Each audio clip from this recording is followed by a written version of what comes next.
Ghibah diobatin dengan cara menumbuhkan keyakinan bahwa pahala kita akan habis pada hari kiamat.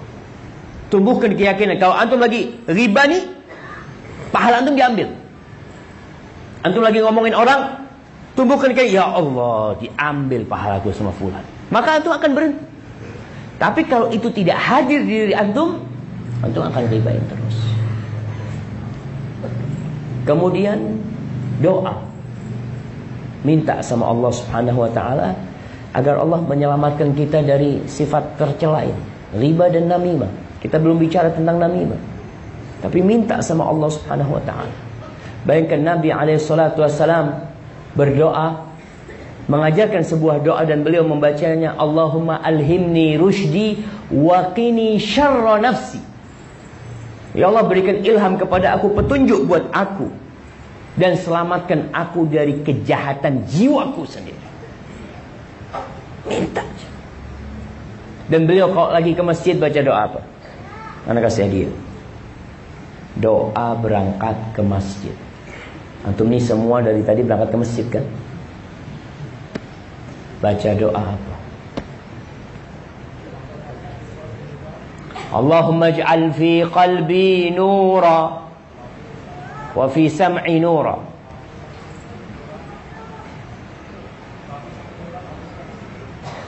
wa fi sam'i nura, fi basari nura, wa fi qalbi nura, wa fi lisani nura. Na'am, barakallahu fikum.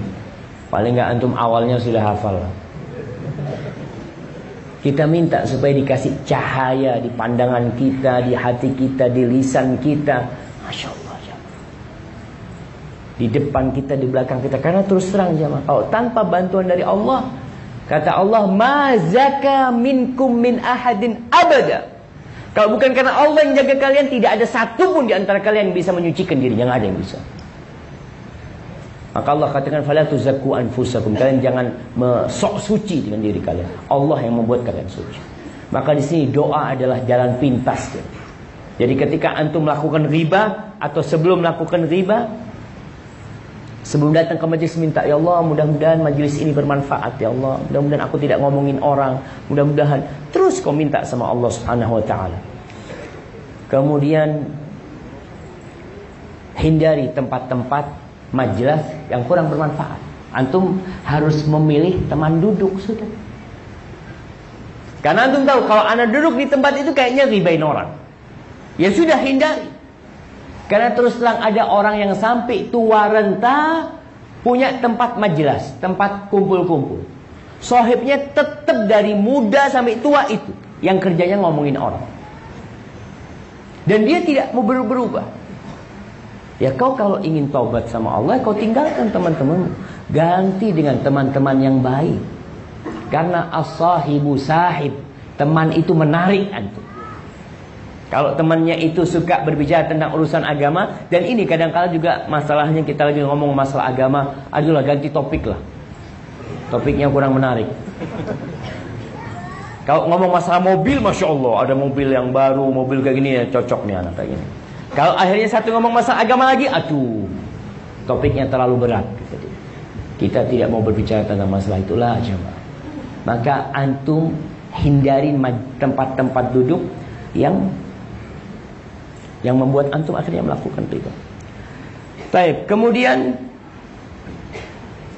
kita masuk ke babu an-namimah.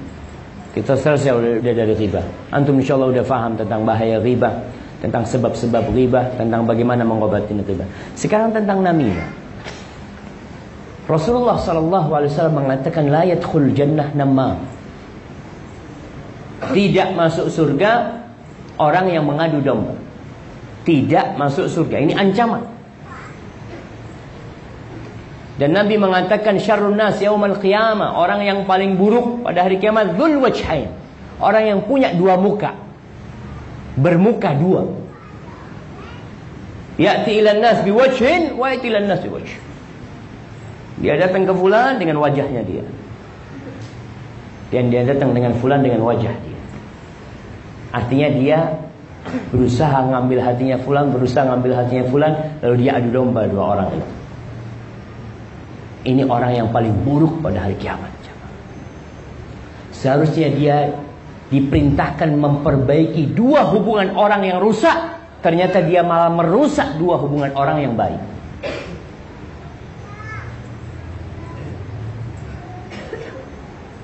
Dan namam ini adalah tukang pos. Apa istilahnya yang ngirim barang-barang itu? Kurir.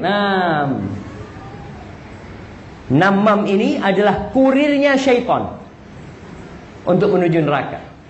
Seorang alim ulama pernah datang orang kepada dia, menyebutkan bahwasanya fulan ngomongin engkau seperti ini, mau ngomongin engkau kayak gini. Apa kata alim ulama ini? Setan itu nggak dapat orang lain kecuali engkau. Artinya udah nggak ada orang lain yang dikirim sama setan, kau yang dikirim sama setan datang ke sini. Ummu Darda radhiyallahu taala anha. Pernah ada orang yang datang ke Ummu Darda. Ya Ummu Darda, aku datang ke majelisnya Abdul Malik bin Marwan. Aku lihat di sana itu ada orang yang ngomongin engkau, ngomongin keburukan tentang. Apa kata Ummu Darda?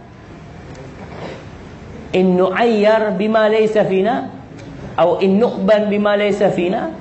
Kalau kita dicela dengan sesuatu yang tidak ada pada diri kita, kita ini udah sering dipuji dengan sesuatu yang tidak ada pada diri kita. Biarin udah. Dan jamaah kita hati-hati ketika menukil omongan orang. Makanya para ulama menjelaskan bagaimana kita menghadapi orang yang namimah,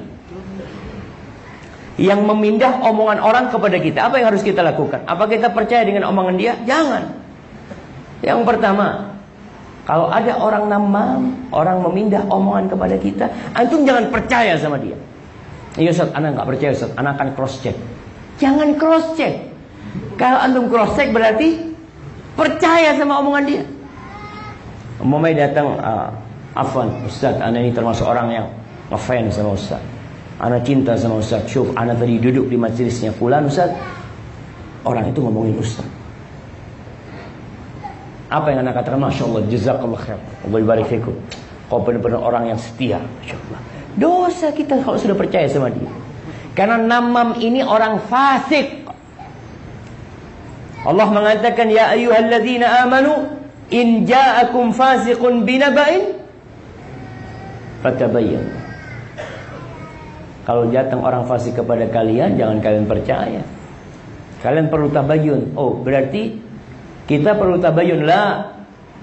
Untuk urusan namam, kalau orang ini hendak mengadu antum sama orang lain, antum tidak perlu tabayyun. Antum perlu kasih nasihat nih orang. Kalau antum percaya sama orang ini, akhirnya antum tabayyun, antum akan rusak hubungan. Maka antum kasih nasihat nih orang yang namam sini. Afwan, antum itu namam. Seharusnya antum tidak menukil omongan dia.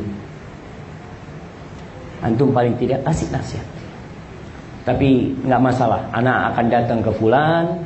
Kalau memang fulan ngomongin anak, kita udah kemakan sama omongan dia. Jangan datang ke fulan. Kita jangan percaya omongan dia. Kemudian kita mengingkari kemungkaran dia. Lalu kita benci dia. Ini orang yang mengatakan, wallahi Ustaz, ana cinta sama antum lillahi ta'ala, uhibbuka fillah. Antum harus benci dia karena Allah. Karena Allah benci sama orang-orang namam. Allah benci.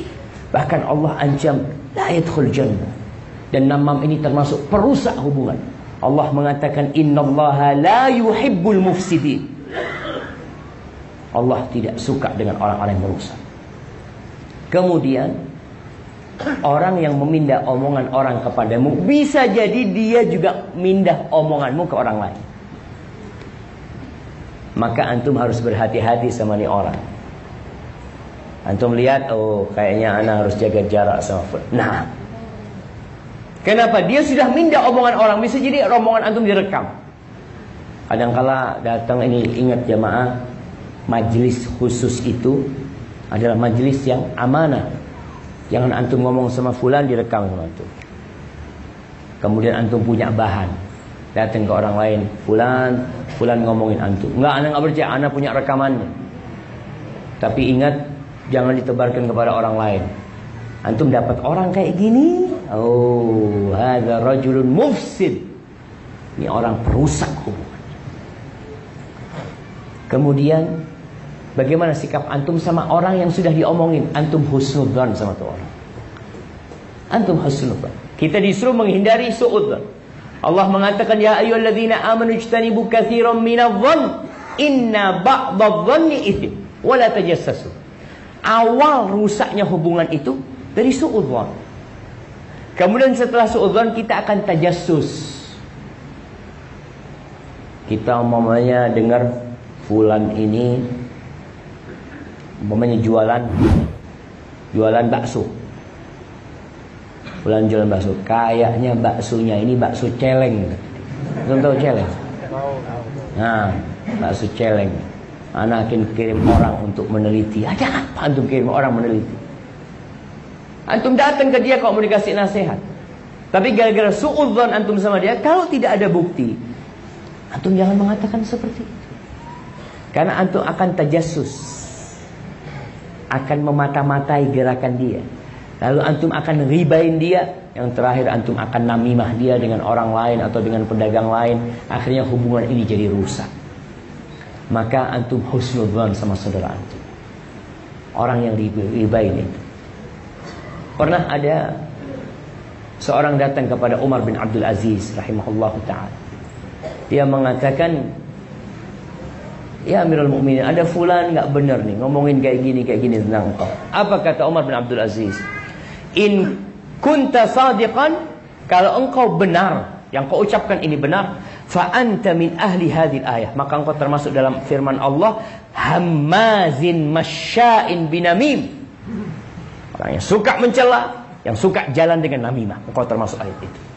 Wa in kunta kadziban, kalau engkau bohong, fa anta min ahli qaulihi ta'ala, maka engkau termasuk dari firman Allah, ya ayyuhalladzina amanu in ja'akum fasiqun binaba'in fatabayyanu. Wahai orang-orang beriman, apabila datang kepada kalian orang fasik, maka dia bawa berita, kalian perlu cross check berita dia. Wa in syi'ta, kata Umar bin Abdul Aziz, kalau kau mau kita maafkan kau. Kita akan maafkan kau dari kerjaan kau mindah omongan orang. Apa kata orang ini? Ufu anni ya Amirul Mukminin, maafkan aku.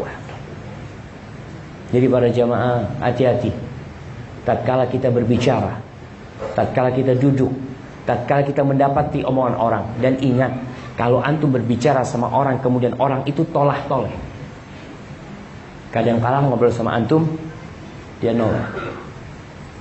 Mas, nih ada kejadian nih, ngomong dia, ingat omongan itu rahasia.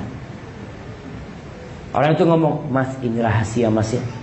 Dia nggak ngomong rahasia, sebenarnya itu rahasia. Rasulullah SAW mengatakan, idza haddatsa ahadukum akhahu thumma iltafat, kemudian dia menoleh, ingat itu amanah. Dengan menoleh aja berarti itu sudah amanah. Dia kepingin pembicaraan ini cuma 4 mata antara dia. Lalu kita datang ke orang lain, mengatakan, syuf, ana mau ngomong sama ente, ingat ini rahasia, jangan cerita sama orang lain. Siap, cerita. Fulan lalu ketemu sahibnya, afwan nih, ana ada berita, ini rahasia, antum jangan cerita sama orang lain. Akhirnya satu kampung semuanya rahasia. Itu jadi rahasia. Allahu Akbar. Jadi jamaah, berkaitan dengan namam ini, ingat, intinya munculnya namam itu karena hati yang buruk, orang yang tidak benar hati. Rasulullah SAW menjelaskan bahwasanya di antara amalan yang lebih mulia dari sholat, mulia dari puasa, bahkan bisa sebanding dengan ibadah puasa dan sholat itu adalah islahu dzatil bain, memperbaiki hubungan orang yang rusak. Bahkan diperbolehkan berbohong. Anda tekankan, Rasulullah SAW memperbolehkan berbohong dalam rangka memperbaiki orang yang sedang bertikai. Beliau mengatakan alaihissalatu wassalam, la yasluhul kadhib illa fi thalath. Bohong itu tidak boleh kecuali di 3 hal. Siapa yang ingat? Anda kasih hadiah. Masya Allah. Udah dapat hadiah antum belum? Masya Allah. Fadhal. Nggak harus urut ya. Kalau 3 orang nggak bisa. Nah, orang yang bertikai lah. Nah. Yang kedua, dengan istri kepada suami atau suami kepada istri. Suami sama istri, istri sama suami. Contohnya kayak apa? Contohnya ketika suami ditanya masakan, Nah. walaupun asin jawabnya enak. Nah, kalau suami umpamanya dari tempat sahibnya ditanya dari mana, Mas? Dari kajian Ustaz Syafiq, boleh nggak?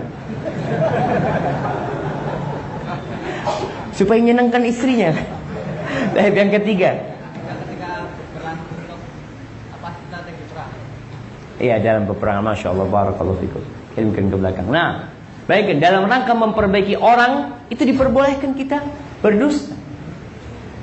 Mamanya kita datang ke fulan, kif halak bekhair, masya Allah. Syuf, ana ini baru dari rumahnya fulan itu mengingat-ingat kebaikanmu. Dulu kau pernah berdua jalan sama dia, ini itu dia kangen, kepingin duduk sama kau lagi.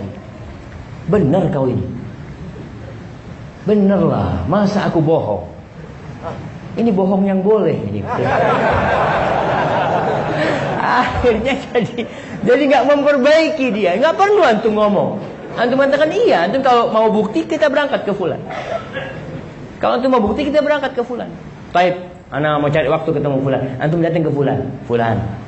Fulan ini kangen sama engkau. Dia kepingin datang sama engkau. Kalau dia datang kau jumpain dia, aku jumpain lah. Kenapa? Aku juga kangen sama dia. Ketemu dia orang berpeluk-pelukan, alhamdulillah. Ini diperbolehkan. Dan suami istri, nah, diperbolehkan berbohong, tidak berbohong yang sebenarnya. Karena ada seorang suami kawin lagi, jemaah. Allah yahfaz min kulli syarr. Ini cerita Syekh di Riyadh. Dia kawin lagi. Dia setiap sore izin sama istrinya. Dia mau datang kajiannya ke rumahnya Syekh fulan. Oh, fadol, senang suaminya. Apa istrinya senang banget, suaminya sudah ngaji, taat, masya Allah. Setiap sore pokoknya kajian sampai isya mungkin dia balik gitu kan. Akhirnya si kakak istrinya datang dari luar kota atau dari tempat itu juga tanya, mana suamimu? Alhamdulillah bang, suamiku sekarang setiap sore kajian ke tempatnya Syekh Fulan. Katanya suaminya Syekh Fulan ini dari 4 bulan yang lalu sudah pindah dari kota ini. Masa? Istrinya, iya kata dia. Masya Allah. Akhirnya suatu hari suaminya izin, istriku mau kajian. Fadol bang, kata dia. Diikutin sama istrinya. Masuk ke sebuah rumah. Diketuk sama istrinya. Assalamualaikum. Dibuka sama suami. Ada apa kau di sini, kata dia? Mau ikut kajian sama Syekh Fulan. Ikut kajian sama Syekh Fulan. Allah yahfaz min kulli syarr, jemaah. Hati-hati kebohongan yang boleh itu tadi kebohongan yang sebenarnya untuk menyenangkan hati istrinya. Ketika berbicara tentang masakan, tentang cinta, dia katakan kepada istrinya, wallah, ana kalau melihat perempuan 1000 wanita, ana tundukkan pandangan ana hanya melihat dirimu, masya Allah.